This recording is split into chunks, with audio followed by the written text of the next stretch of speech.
आज मैं चर्चा करूंगा कि ऋषि मुनि लोग वैदिक मंत्रों को क्यों गाते थे, उसके पीछे का अद्भुत विज्ञान क्या है। इन सबको एक तर्क संगत तरीके से वैज्ञानिक ढंग से अच्छे से जानेंगे।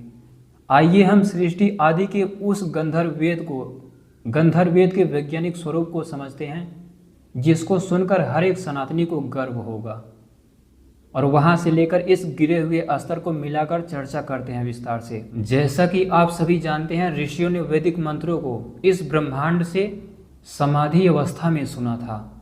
वो मंत्र तो श्लोक रूप में थे ही, लेकिन उसके विज्ञान को, संस्कृत भाषा को ईश्वर के माध्यम से अपने सामर्थ्य से उन्होंने व्याख्यान रूप में सुना, व्याख्यान रूप से उसको जाना, और उन्हीं मंत्रों की व्याख्या करते करते एक परंपरा चल पड़ी। हुआ क्या कि वो मंत्र बोल बोल कर ही समझे सुनाए व पढ़े जाते थे। पहले लिखने की परंपरा नहीं थी, क्योंकि उनका सामर्थ्य बड़ा अद्भुत था। इसीलिए वहीं से पहले तो वैसे ही सृष्टि में जैसे वैदिक मंत्र उच्चारित हो रहे हैं, मैंने कुछ श्लोकों को पढ़कर भी आपको बताया था उच्चारित करके, उन्हीं माध्यमों से इसी राग में जैसे सृष्टि में वैदिक मंत्र जिस स्वर में उच्चारित हो रहे हैं वैसे ही ऋषि मुनि गान करते थे। ये तो था वास्तविक, लेकिन बाद में जैसे जैसे समय बढ़ता गया तो अलग अलग पाठ बन गए वेदों के, जटा पाठ, माला पाठ, ये विकृत हो गए, फिर विकृत करके याद किए जाने लगे। और उसके बाद समय के चलते महाभारत के भी बात देखें तो मिस्र आदि में जब यही वैदिक विज्ञान, सृष्टि विज्ञान दूसरी भाषा में बदल गए, मिस्र भाषा हो गई, तमिलनाडु की भाषा हो गई, मलयालम आदि हो गई, कर्नाटका हो गई, ये सब 1000, 1500, 2000 साल पहले से लेकर आज से 500 साल पहले तक जब ये सब विकृत हो गया तो फिर ये उनकी भाषा में गाए जाने लगे। पूरी दुनिया में नाट्य शास्त्र नाम से प्रचलित हो गए। हुआ क्या कि जो महाभारत काल से पहले के गंधर्व वर्ग के मनुष्य थे, उन्होंने ही इस पर नाचना भी शुरू कर दिया, नाचने की भी परंपरा बनी। फिर बीच के कुछ राजाओं के यहाँ स्त्रियां नाचने लगी, लेकिन वो भी संगीत काफ़ी हद तक सही था, कोई भी उसमें अभद्रता आदि नहीं थी, वो भी एक सामाजिक मर्यादा थी। हालांकि ऋषियों की से तुलना करें, श्री राम आदि से तुलना करें, राजर्षि सगर के समय से तुलना करें, भगवान भगीरथ के समय से तुलना करें, तो जरूर स्थितियां उस तरह की नहीं थी, लेकिन फिर भी सामाजिक मर्यादाएं थी। ये सब आप लोग गंधर्ववादी जितने भी लोग देख रहे हो, यही जापान के लोग थे, साउथ अफ्रीका के लोग थे, असुर वर्ग हो गए, अमेरिका के लोग थे, कोई अलग से नहीं है। पक्षी वर्ग के यही सब लोग हैं, साउथ कोरिया आदि के। मनुष्य वर्ग भारत के ज़्यादातर हो गए, उत्तराखंड में काफ़ी पक्षी वर्ग के भी लोग हैं। मुख देखकर आप लोग पहचान सकते हो, और रामायण में भी लिखा है, जो बानर वर्ग के थे ना, उनकी भौवें भूरी होती थी, सफ़ेद होती थी, उनके दाढ़ी बाल सब भूरे रंग के होते थे, लाल होते थे। ये महर्षि वाल्मीकि जी लिखते हैं, और इसी से स्पष्ट है कि सारे के सारे अंग्रेज बानर वर्ग के थे। ये मेरा अनुसंधान है और स्पष्ट रूप से आप लोग पढ़ सकते हो। पक्षी वर्ग के जापान हो गया, कोरिया हो गया, इन सब के आज भी कहीं कहीं ऋक्ष सेरेमनी मनाई जाती है। ये जो भालू बनकर प्रतीक बनाते हैं कि हमारे राजा भालू थे, वो वही बताना चाहते हैं कि हम ऋक्ष वर्ग के क्षत्रिय थे। महाराज जामवंत ही नहीं थे, उनसे पहले बहुत बड़े बड़े राजा थे ऋक्ष वर्ग के। मैं हूँ, आप सभी हो, हम लोग श्री राम, राजर्षि इक्ष्वाकु, राजर्षि सगर, राजर्षि भगीरथ, राजर्षि विश्वामित्र, महर्षि भगवान अगस्त्य, भगवान सरभंग, महर्षि वेदव्यास, भगवान वाल्मीकि, इन सब के वंशज हैं। दूसरी तरफ वो लोग भी अनेक ऋषियों के ही वंशज हैं, लेकिन वो ज्ञान विज्ञान, वो परंपराएं, वो सभ्यताएं सब नष्ट हो गई। गाने होने चाहिए, ये जो उत्साहवर्धक हैं, पृथ्वीराज चौहान, महाराणा प्रताप, या श्री राम के जो रामायण के दोहे होते हैं, रामचरितमानस रामायण में, रामायण महाभारत के एपिसोड हो गए सीरियल, रामानंद सागर आदि, वो सभी देखिए, उनके गाने बजाइए। क्योंकि ये जो गाने हैं गंधर्व वेद, ये ऋषियों ने गाना शुरू नहीं किया, ये तो सृष्टि में उच्चारित हो रहा है। ईश्वर ने एक एक अक्षर उत्पन्न किया है, और कैसे किया है आप सभी पिछले कई वर्षों से ये सब समझते आ रहे हो, जब से वीडियो बना रहा हूँ, कि संस्कृत कैसे ब्रह्मांड की भाषा है, सृष्टि संस्कृत के अक्षरों से कैसे बनी। तो ये वैदिक मंत्र ईश्वर के संगीत हैं। इन्हीं संगीतों से लाइट की उत्पत्ति, मास की उत्पत्ति, चार्ज की उत्पत्ति होती है। तो आप लोग भी जो गाते हो ना, उससे भी इन सब प्रभावित होता है, विकृत होता है।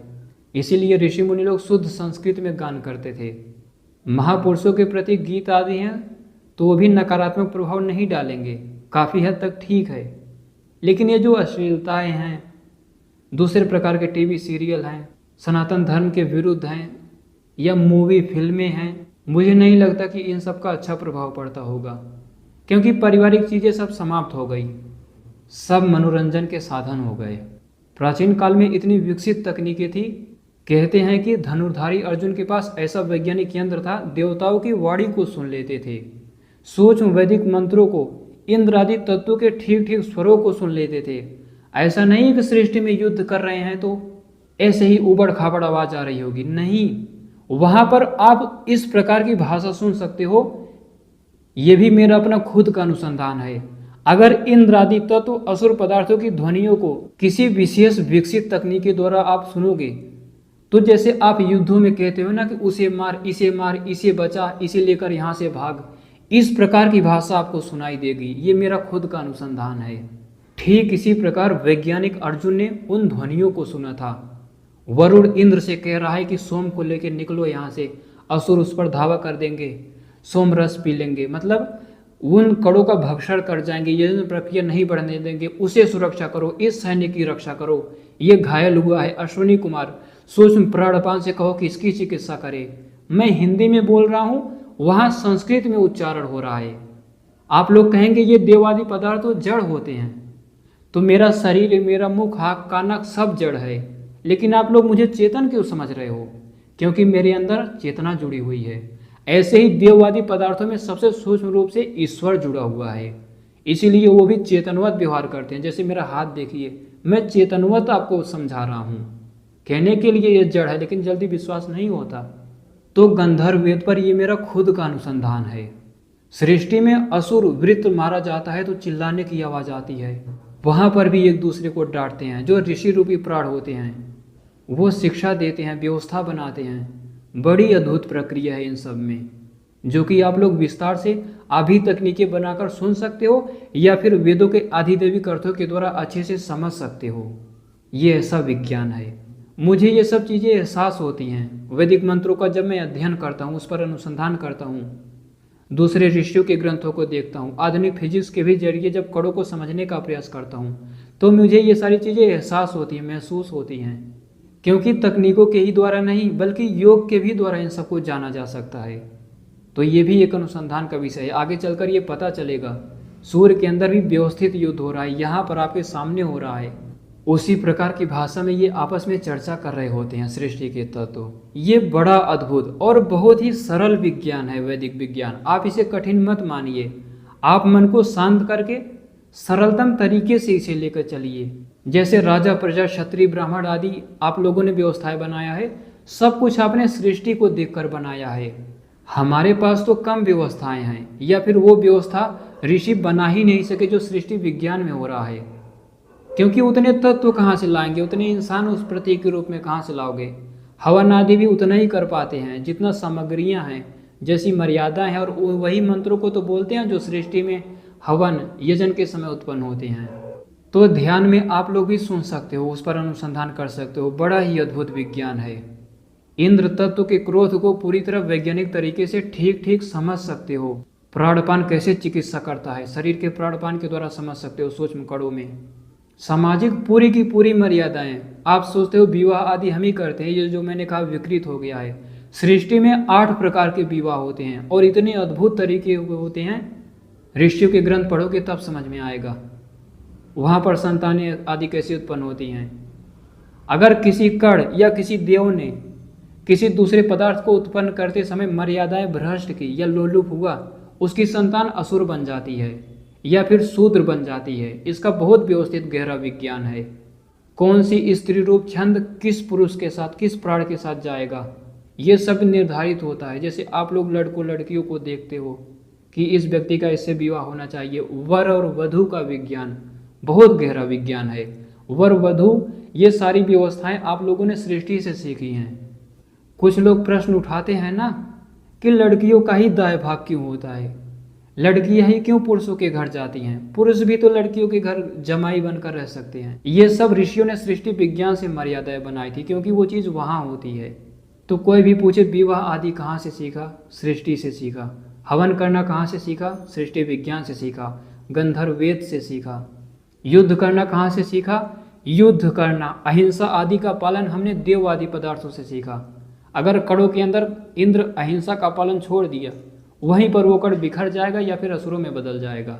फिर वो कड़ भी हानिकारक होकर देवों को ही नष्ट करेगा, दूसरे अपने भाइयों को, दूसरे उसी प्रकार के कड़ों को खत्म करेगा, वो हानिकारक हो जाएगा। इसीलिए देवादि पदार्थों में अहिंसा, सत्य, स्तेय, ब्रह्मचर्य, अपरिग्रह, शौच, संतोष, तप, स्वाध्याय, ईश्वर प्रणिधान, आसन, प्राणायाम, प्रत्याहार, धारणा, ध्यान, समाधि, सब कुछ बहुत व्यवस्थित तरीके से होता है। ये कहीं भी मर्यादा से च्युत नहीं होते, और यही सब विज्ञान योग दर्शन आदि ग्रंथों में आता है। अगर वैदिक मंत्रों के अर्थों से सृष्टि के अधिदैविक तत्वों में आप लोग योग आदि देखो, तब जाके आपको अनुमान होगा कि श्री राम, श्री कृष्ण, राजर्षि सगर, भगवान भगीरथ, भगवान अगस्त्य, राजर्षि विश्वामित्र, भगवान वशिष्ठ जी 300 साल से भी ज़्यादा के थे। ये लोग कितने विकसित थे, कैसे सृष्टि विज्ञान के आधार पर योग की व्याख्या करते थे। वो योग आज है ही नहीं, तो ऐसे ही खोजा जाता है सृष्टि विज्ञान को, गंधर्व वेद को। ये नाचना गाना हम लोगों ने आज ही नहीं सीखा, भले ही दुष्टता वाला चीज़ें सारी हटा दो, तो जो नाट्य आदि शास्त्र में है, नाट्य कला, ये सब सूर्य की किरणें नाचते हुए गति करती हैं। इंद्र, विद्युत वहाँ का राजा है, इंद्र तो पूरी सृष्टि का राजा है, तो उसके छंद भी नाचते हुए गति करते हैं। सेनाएं मर्यादा में रहकर युद्ध करती हैं। इस प्रकार की सारी घटनाएं, सब कुछ सृष्टि में बड़े व्यापक स्तर पर हो रहा है। तो मुझे लगता है कि गंधर्व वेद क्या है, सृष्टि विज्ञान क्या है, सृष्टि में मर्यादाएं, अच्छी मर्यादाएं कैसी बनाई गई हैं, जिस पर आधारित ऋषि मुनियों का गान आदि होता था, आज विकृत कैसे हो गया, इसे फिर से कैसे सुधारा जा सकता है। सबसे बड़ी बात यही है, इसे सुधारोगे ही आप सृष्टि विज्ञान के आधार पर, आधुनिक फिजिक्स के आधार पर, वैदिक विज्ञान के आधार पर इन सब चीज़ों को सुधारा जा सकता है। अन्यथा असंभव है। फिर आप लोग मर्यादा में आ जाओ, कितने लोगों का नरसंहार करोगे? अधर्मी तो वापस नहीं आएंगे, उन्हें खत्म करना पड़ेगा। लेकिन जो अच्छे लोग विकृत हो रहे हैं, उन्हें यही वीडियो दिखाकर या फिर यही सृष्टि विज्ञान सिखाकर वापस लाया जा सकता है। तो यही है गंधर्व वेद का वैज्ञानिक स्वरूप। मैंने एक छोटा सा खुलासा किया है केवल, आगे इसके पार्ट 2, 3 जो भी होगा आते रहेंगे। यही है आज के वीडियो। पूरा देखने के लिए धन्यवाद।